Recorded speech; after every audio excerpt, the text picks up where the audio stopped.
Welcome to On Our Way, a podcast about grief and loss. Beryl Botman is my name. Good day. How a loved one is remembered could be an important issue to consider. You might have to deal with requests to attend different events of all different kinds. In all your considerations, know what your spouse, or bear in mind what your spouse was like, and choose such activities in line with that. I found it also important to remember that working with legacy, you have to remind yourself that it is the legacy of your spouse that you are busy with, not your legacy. You have to remember that. Remember, I'm speaking as a particular widow. I can't speak generally about how to deal with your late spouse's memory. I can only share upon my reflections, my experiences. I reflect on my experiences and is sharing these experiences and knowledge that I've gained. Now, in my case, honoring some last engagements that your husband was already scheduled to do, I had to give some serious consideration. At the time, it is, again, I can say, not a very easy time to do things in the name of your late spouse. And it will take lots of courage and it will take lots of strength and thought to accept these kinds of invitations. Looking back at the engagement that I chose to attend and speak on his behalf, I initially was not sure that it would be the right thing to do. But looking back, I think I am glad that I accepted those requests. In the one instance, it was not my speech that I had to deliver, it was his speech that he was supposed to deliver. And in that case, it was accepting an honorary doctorate at Aberdeen University. So even though those weren't my words, those were his words, it wasn't less easy to do. In fact, it was very difficult to speak the words that you know that he was going to speak. But after initially refusing to do that, I decided to do it, and I'm grateful that I have changed my mind. Now, another way that I remember or celebrate or continue the legacy of Russell Botman is his grave. That was not my decision. That he has a grave was not my decision. It was his decision. It was his choice. It was the way in which he conducted his relationships also with his ancestors. And so, him having a grave and me as the one who has to maintain the grave and see that the grave becomes part of his legacy. That is the decision that I have to take. And I'm not sure whether I spoke about the grave in previous episodes. I don't think so. I find that for me, the grave is a site of acknowledging that he has dwelled upon this earth. It is, in a sense, a memorial, a site of memorial. Many people who speak to me about graves and my visiting Russell's grave in particular choose to refer to the experience as visiting him. For me, that is not what I'm doing. My understanding of a grave is the last resting place. It's a sign and a memorial, as I've said earlier.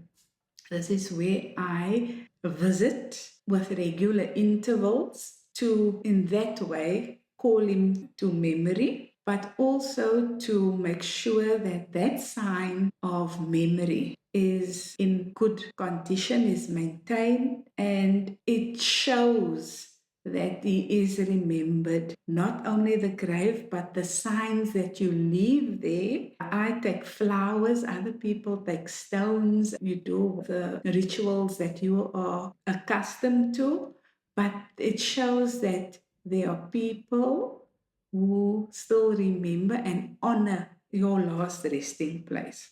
Now, there were many other ways in which he was remembered, and it took a lot of courage for me to be participating in all of these projects. For example, a painting, I had to describe, I had to tell his story, I had to highlight his main characteristics in order for the artist to depict him truthfully in the way it should be seen. In Russell's case, there is the bursary fund that he himself has established, and I am the chairperson thereof. So that is all work in his honor. It is not my legacy, it is the legacy of Russell Botman.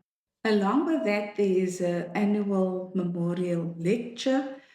And so there are many ways in which he in particular is remembered. Not long ago, the residents' Huis Russell Botman House celebrated their 10th anniversary. And this was a residence the last residence that he has opened. And at the time, the residence was not named yet. And students at that residence asked for it to be named after him.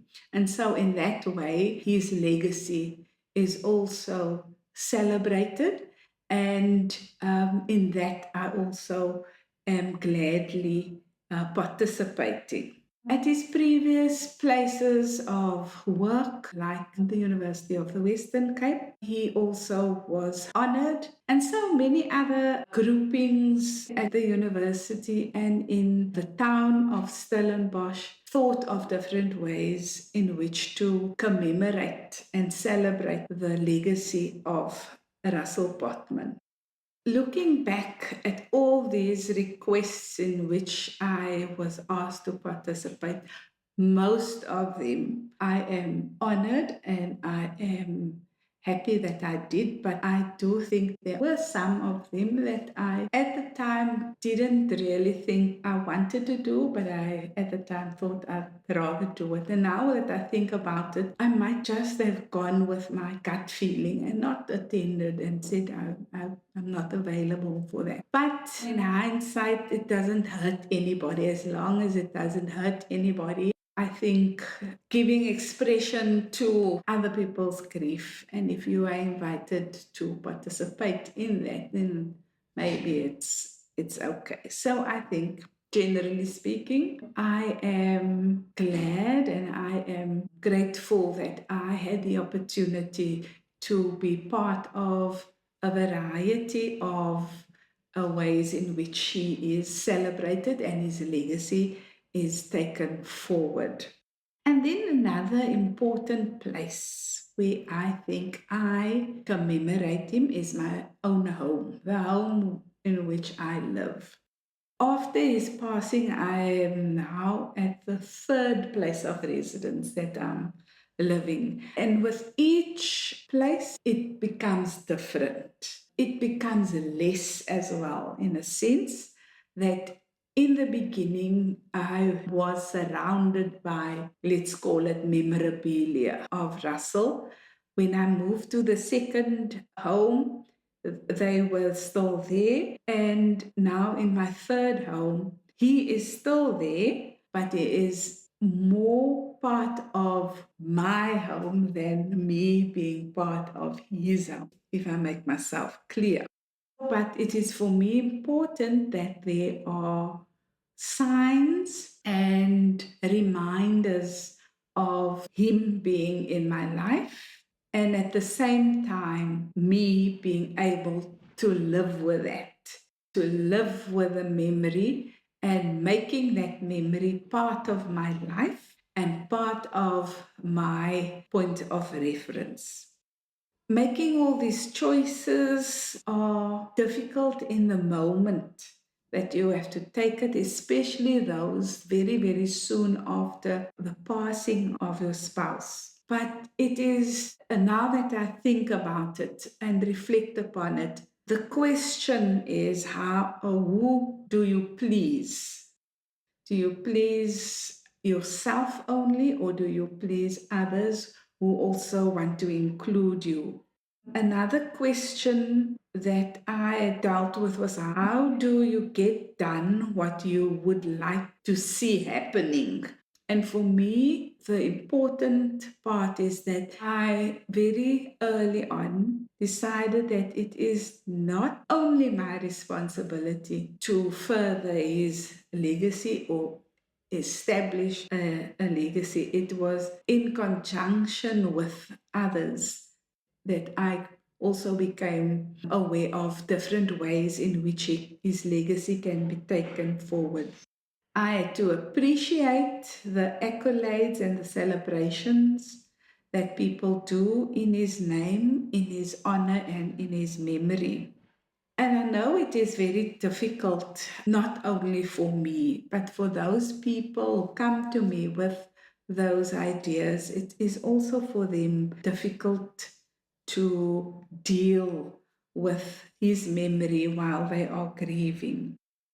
And although all those events, even up to today, in some sense are reopening wounds, but reopening wounds also become healing, stronger healing. So, what is important is that your loved one's legacy, if it is important to you, then engage with it, engage with others who also regard that as important. And one of the most difficult things regarding his legacy was quite soon after his death, year or two after, having to write about what kind of a person, on a very personal note, he was, I will still say today, my worst writing ever, because it was so difficult for me to express what I thought of him as a person in essence. Having given healing time for myself, I could write about all these occasions and gestures of legacy in a meaningful way that I could write that earliest piece of writing, the epilogue to the anthology of his life. I don't think there's anything that I might have done differently. There were some things that I might have chosen not to do because, in considering what to become involved in regarding the legacy of your late spouse, you are thinking, you're considering relationships that he had, and maybe that is important for them, and maybe it's important for you also to take those relationships forward. But in hindsight, some of them you might as well not have done because it didn't seem to fall in that kind of expectations that I was considering. So the feeling of being obliged to accept invitations, I think maybe I could have been more open with myself and true to myself in that. But at the end of the day, it doesn't really hurt me to have done something that I didn't really enjoy, that I didn't really think was worth my while and maybe not even worth his while, but done that all the same. So it helps to know your partner, it helps to know and share what you think you might appreciate, how you might appreciate to be remembered. So when those opportunities come, then you have some experience to draw on. One can never know. You've been listening to Continuing the Legacy on my podcast On a Way with Beryl Botman. Walk tall, tell it all. You've been listening to On a Way with Beryl Botman. You can purchase my books online on Amazon, Take-A-Lot, and at bookstores like Exclusive Books, Bargain Books, independent bookstores, and Barnes & Noble internationally. To connect with me, please follow me on Facebook to learn more about my book launches and talks. You can write to me at beryl.botman60@gmail.com. Thank you for listening.